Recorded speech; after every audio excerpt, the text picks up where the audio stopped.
आर्यवैश्य महासभा अयोध्येच्या पवित्र भूमीवर होणाऱ्या अधिवेशनाचे माननीय उद्घाटक ज्यांनी आत्ताच आपले विचार व्यक्त केले असे हिंगणघाट विधानसभेचे कर्णधार कप्तान आमदार श्री समीर भाऊ कुन्हावारजी, माझ्या अगोदर या अधिवेशनात अतिशय कमी वेळात पण माझ्यापेक्षा उत्तम भाषण ज्या देतात त्या माझ्या धर्मपत्नी सपना मुनगंटीवार, समीर कुन्हावारांच्या पाठीशी खंबीरपणे उभ्या असणाऱ्या आमच्या बहिणी श्रद्धाताई कुन्हावार, या महाअधिवेशनाच्या आयोजनामध्ये जरी इतर लोक असले तरी ज्यांच्या प्रमुख नेतृत्वात हे अधिवेशन होत आहे असे अतिशय संवेदनशील मनाचे व सतत कार्यरत असणारे, चरैवती म्हणत फिरत असणारे, समाज मला काय देतो यापेक्षा समाजाला मी काय देतो हा भाव घेऊन काम करणारे श्री नंदकुमार गादेवारजी, त्यांना मनापासून सहकार्य करणारे श्री बेडवाईजी, नेहमीच महाराष्ट्राच्या आर्यवैश्य सभेत कोणताही कार्यक्रम असेल तर येणारे श्री विलास भाऊ बच्चूजी, मंचावरील महाराष्ट्र आर्यवैश्य महासभेचे सर्व आदरणीय पदाधिकारी, छत्रपती शिवाजी महाराजांच्या महाराष्ट्रातून प्रभू रामाच्या अयोध्येपर्यंत पोहोचणारे सर्व जिल्ह्यातले प्रमुख महाराष्ट्र आर्यवैश्य महासभेचे प्रमुख सर्व पदाधिकारी बंधू भगिनींनो, मी सर्वप्रथम या महाराष्ट्र आर्यवैश्य महासभेच्या अधिवेशनाला सदिच्छा देतो. ज्या प्रभू रामाच्या भूमीत हनुमान गढी सुद्धा आहे, त्याच अयोध्येमध्ये समाजाच्या सेवेबाबत विचारमंथन कार्यक्रमाची आखणी व नियोजन, चर्चा संवाद करत आर्यवैश्य समाजाच्या सामाजिक, आर्थिक, सांस्कृतिक, आध्यात्मिक आणि गुणात्मक बदल करण्याच्या दृष्टीने चिंतन करण्यासाठी आलेल्या अधिवेशनातल्या सर्व सहभागी समाज बांधवांना मी मला व माझ्या कुटुंबातील माझ्या धर्मपत्नीला निमंत्रण दिल्याबद्दल मनापासून धन्यवाद देतो. मला आता नंदकुमार गादेवारजींनी कोणाचा तरी एक सोशल मीडियामध्ये कॉमेंट दाखवली, कलियुग का म्हटलं जातं हे आता माझ्या लक्षात आलं. ती खोटं बोल पण रेटून बोल, आणि महाराष्ट्र आर्यवैश्य महासभेला उतरती कला लागली असं बेमालूमपणे माझं नाव टाकून त्या महान व्यक्तीने जेव्हा लिहिलं तेव्हा माझा विश्वास झाला, आता तर कलियुगाचे फक्त 5000 वर्षच पूर्ण झाले आहे, भविष्य कसं असेल. पण शेवटी समाजाचं काम करत असताना उत्तम काम करणाऱ्यांनी LKK लोक क्या कहेंगे याचा विचार करायचा नसतो. मग राजकारण असेल की समाजकारण असेल, आपल्याला विश्वासाने कोणी चांगलं असेल त्यालाही सोबत घ्यायचं आहे, आणि कोणी वाले असेल तर त्याला वाल्मिकी बनवण्याचाही प्रयत्न केला पाहिजे. हा प्रेम दिवस, व्हॅलेंटाईन दिवस म्हणून साजरा केला जातो. मी सकाळी जेव्हा बायकोला गुच्छ दिलं ते व्हॅलेंटाईन डे म्हणून दिलं नाही, मी सांगितलं हा व्हॅलेंटाईन डे नव्हे, आपल्यासाठी राम सीता दिवस आहे, कारण आपण अयोध्येला चाललो आहे. आणि प्रेमाचं प्रतीक असणारा जर दिवस जगात मानला जात असेल तर आपल्यालाही आज या अधिवेशनामध्ये या दिवशी संकल्प करावा लागेल. अच्छा कहेंगे उसके साथ भी हम खड़ा करेंगे, और जो बुरा कहेंगे उसको अच्छा करने की कोशिश हम जारी रखेंगे. हा विश्वास घेऊनच आपल्याला समाजामध्ये वेगाने पुढे जाण्यासाठी कार्य केले पाहिजे. खरं तर आपल्या समाजाचं एक उत्तम वैशिष्ट्य आहे की आपण ज्या माता वासवी कन्यका परमेश्वरीचं नाव घेतो, माता कन्यका परमेश्वरी सोबत जे 102 गोत्र जे तयार झाले, कारण माता कन्यका परमेश्वरी सोबत ज्या 102 माँ कन्यका परमेश्वरीवर श्रद्धाभक्ती असणाऱ्यांनी तिथं यज्ञकुंडामध्ये तत्वासाठी आणि सत्वासाठी आहुती दिली, ते म्हणजे 102 गोत्र. खर तर समीर कुंदावरती म्हणाले की हे क्षेत्र मला तर म्हणजे काही वर्षापूर्वी हा प्रश्न होता, पण आता तो प्रश्न कमी झाला. आता तर जातीय सोडा, आंतरजातीय नव्हे आंतरदेशीय विवाह आहेत. क्षेत्र कुठे आडवई आता तर आंतरदेशीय. म्हणजे कालच आम्हाला राजू मुक्कावारांनी जेव्हा निरोप दिला की आता राजू मुक्कावारचा भाचा आहे, त्यांनी तर अमेरिकन मुलीशी लग्न केलं. आता मला असं वाटतं की हे आता गोत्र हा विषय नाही, तर प्रत्येक समाजातला व्यक्ती हा प्रत्येक क्षेत्रामध्ये कसा प्रगत होईल आणि उत्तम संस्कारासोबत तो उत्तम मनाचा कसा होईल, या दृष्टीने आपल्याला विचार केला पाहिजे. समाज धनवान तर झालाच पाहिजे, पण तो गुणवान झाला पाहिजे. साऱ्यांना घेऊन man is a social animal, समाजशील प्राणी आहे, या भावनेने तो पुढे गेला पाहिजे. या दृष्टीने आपल्या सर्वांना एकता, बंधुत्व आणि परोपकार या भावनेने महाराष्ट्र आर्य वैश्य महासभेची रचना जी केली आहे त्याचा विस्तार केला पाहिजे. शेवटी लहानपणी आपण ती कथा सर्वांनीच आहे की परोपकार असेल तर त्या परोपकाराचा फायदा सर्वांना.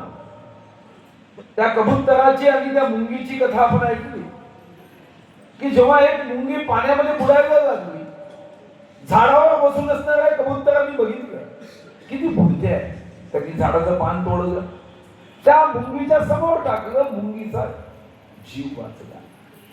4 दिवसांनी एक शिकारी तिथं आला, त्यांनी कबूतराला मारण्यासाठी, शिकार करण्यासाठी नेम धरला.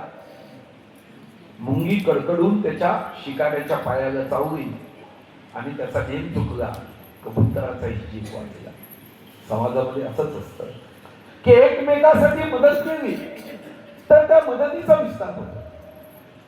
पण काही वर्षांनी पुन्हा तशीच घटना जेव्हा झाली तेव्हा कबूतरांनी विचार केला, मीच कधी ठेका घेतलाय का की मीच पान तोडायचं, मुंगीचा जीव वाचवायचा. मुंगी पुढत होती आणि याच्या मनात एक दृष्ट विचार आला की मीच ठेका घेतलाय, आणि त्यांनी पान टाकण्याच्या ऐवजी तो तसाच बघत राहिला.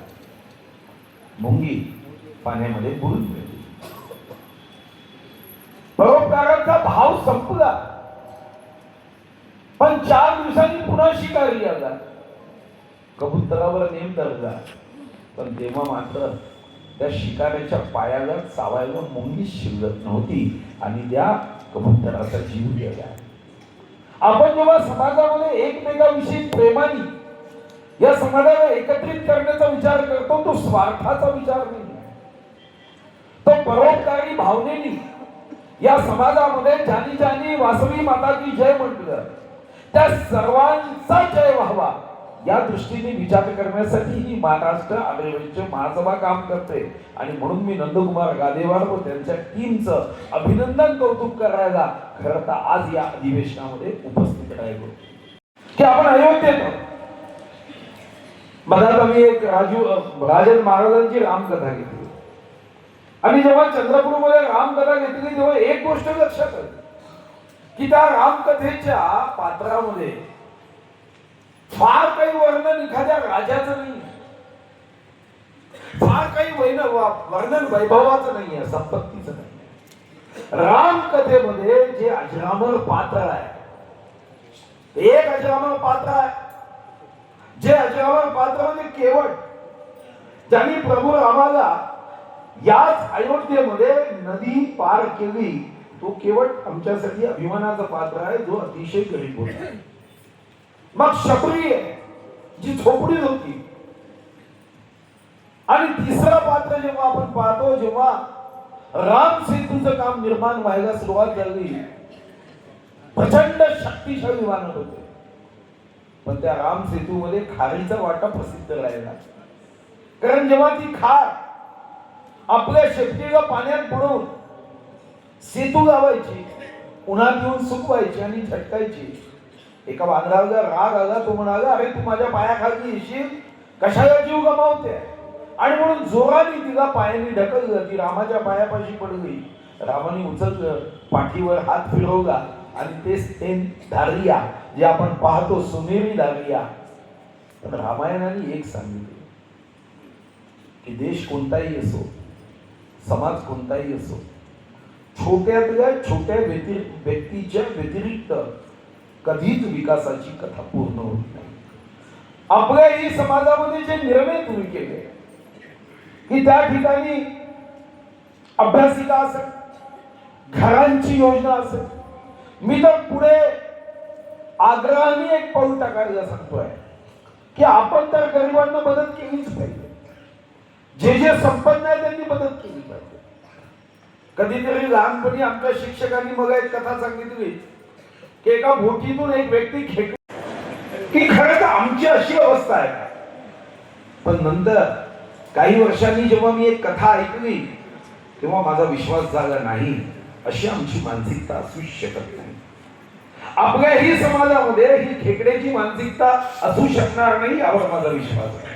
आमची मानसिकता ही दहीहंडीच्या कार्यक्रमासारखी असली पाहिजे की जो मजबूत आहे तो खालती आहे आणि अतिशय कमजोर व्यक्ती हा शेवटच्या थरावर खरी दहीहंडी ठेवतो. आणि अशी व्यवस्था समाजामध्ये निर्माण करण्यासाठी आपली ही अधिवेशन आहे. खर तर बघा, तुमचं कौतुक दुसरं यासाठी वाटतं की नंदकुमार गादेवारजी असतील किंवा त्यांची सारी टीम, सर्वांची नावं मी घेऊ शकणार नाही. एक ध्येय ठरवतात. तिरुपतीच्या भूमिपूजनालाही जाण्याचा योग मला आला. खरं तर माझं सौभाग्य आहे, आमच्या कुटुंबाचं सौभाग्य आहे की आम्हाला आध्यात्मिक क्षेत्रामध्ये काम करण्याची संधी मिळाली. खरं तर माझ्याही पत्नीला, मी लहानपणी तिरुपतीला जायचो, 12-12 तास लाईनीत उभा राहायचो. पण तेव्हाही मी देवाला म्हणायचो की देवा, असा कधीतरी एक दिवस आण की 20 मिनिटंही तुझ्यापाशी मी दर्शन घेतलं तरी मग इथून कोणी हटवणार नाही. शेवटी मी तर ट्रस्टी झालो नाही, पण माझी बायको ट्रस्टी झाली आणि मी तिचा पदराला हात लावून मी आपला दर्शन 20-30 मिनिटं घेतलंय. आणि त्या ठिकाणी आज तिरुपतीला आम्हाला आजीवन, म्हणजे आता तर आम्ही इतरांना दर्शन करू शकत नाही, पण आमचं नशीब असं होतं की जेव्हा सपना ट्रस्टी झाली त्याच वर्षी सरकारने एक GR काढला की यापुढे जे ट्रस्टी या टर्म पासून असतील त्यांना आयुष्यभर ब्रेक दर्शन, दोघ्यांना ब्रेक दर्शन आयुष्यभर मिळेल. देवाला म्हणलं, देवा मला अयोध्येत कास्ट पाठवतात, भीमाशंकरमध्ये 150 कोटी रुपये देऊन तिथं जे ज्येष्ठ लोक आहेत त्यांना पायऱ्या न उतरता मंदिरापर्यंत पोहोचवता आलं.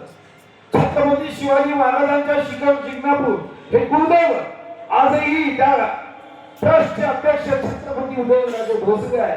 आम्ही दोघेही गेलो शिंगणापूर मध्ये. बेलाची पान मागितली तर बेलाचं पान तिथं 3च दिले. म्हणतो बेलाची 108 पान पाहिजे. ते म्हणाले शिखरावर आहे, तिथं बेलाची झाडं नाही. त्या दिवशी मी निर्णय केला आणि आज शिंगणापूर मध्ये मी 1200 बेलाची झाडं लावली. आता 12-14 फुटाची झाली. आता तिचे महाराज नेहमी मला वर्षाला भेटायला येतात आणि सांगतात की आता आमचा इतका बेल भंडारा आहे की आता आमचा गाभाऱ्यामध्ये 3 बेलाची पानं द्यावी लागत नाही. हा सुद्धा आमच्यासाठी आनंदाचा क्षण आहे. आपण सर्व आपल्या समाजाला आर्थिक, सामाजिक, सांस्कृतिक, आध्यात्मिक या साऱ्या क्षेत्रामध्ये पुढे करण्याच्या बाबतीमध्ये आपल्या सर्वांना चिंतन करण्याची आवश्यकता आहे. खरं तर मी बोरा समाजाच्या कार्यक्रमात गेलो एकदा आणि माझ्या लक्षात आलं की ती एक आहे. मला मी एक जैन समाजाचे महाराज होते, त्यांना भेटायला गेलो. 1.5-2 तास होतो आणि माझ्या लक्षात आलं की समाजाची एकता कशी असावी याचं हे मूर्तिमंत उदाहरण आहे की त्या ठिकाणी समाजातल्या प्रत्येकाची माहिती तर आहेच, पण एकमेकाला मदत करण्याची भावना किती विकसित केली असावी ह्याचं एक अतिशय उत्तम उदाहरण हे जैन समाजाचं आहे. खरं तर आपल्याला माता कन्यका परमेश्वरीच्या आशीर्वादाने अर्थक्षेत्रामध्ये 1 रुपयाचे 2 रुपये कसे करायचे हे काही IIM अहमदाबादच्या इन्स्टिट्यूट मध्ये जाऊन शिकण्याची आवश्यकताच नाही. स्कूल ऑफ इकॉनॉमिक्स लंडन मध्ये जाऊन शिकण्याची आवश्यकता नाही. दुकानात बसल्या बसल्या बडगाकडून पित्याकडून एवढी चांगली माहिती तो मुलगा शिकत असतो. मग या असणाऱ्या नैसर्गिक गुणाचाही उपयोग हा आर्य वैश्य महासभेच्या माध्यमातून आपल्याला कसा करता येतो. समाज आनंदी असावा, सुखी असावा, समाधानी असावा आणि यासाठी प्रत्येक जीवनाचा दिवस हा उत्सवासारखा जगण्याच्यासाठी आपल्या या अधिवेशनामध्ये चिंतन करण्यासाठी आपण सर्व एकत्र आलो. समाजाने मला काय दिलं हा भाव हा कधीच कोण्या समाजाच्या प्रगतीमध्ये योग्य नसतो. समाजाने मला काय दिलं यापेक्षा मी समाजाला काय दिलं हा भाव कसा आपण समाजाच्या प्रत्येक समाज बांधवामध्ये निर्माण करू शकू याचा प्रयत्न या अधिवेशनाच्या माध्यमातून तुम्ही जो करत आहात त्याला निश्चितपणे प्रभू राम आशीर्वाद देईल मला विश्वास आहे. समाज एकत्रित, संघटित, सुदृढ, शक्तिशाली, ऊर्जावान, तेजोवान होण्याच्या दृष्टीने आम्ही एकमेकाला सहकार्य करू हा भाव घेऊन आपल्याला हम साथ साथ है हा भाव घेऊन पुढे निघायचा आहे. आणि यासाठी या अधिवेशनाच्या माध्यमातून माझे सर्व प्रिय समाज बांधव, माझ्या प्रिय समाज भगिनी या दृष्टीने या अधिवेशनामध्ये एकत्रितपणे राम विचार आपल्या हृदयामध्ये घेऊन हे राम ज्योत प्रज्वलित करून आपल्या तालुक्यापर्यंत समाजाला एकत्र करण्याचं काम करतील हा विश्वास व्यक्त करतो. आणि पुन्हा एकदा आपण जेव्हा जेव्हा उत्तम काम नंदकुमार गादेवारजीच्या नेतृत्वात कराल तेव्हा तेव्हा आमची कधीही आठवण करा. आम्ही सोबत आहोत, पण आठवण अशी करा की चंद्रपूरमध्ये असलो तर तिकडे उचकी गाजली पाहिजे. खूप खूप धन्यवाद.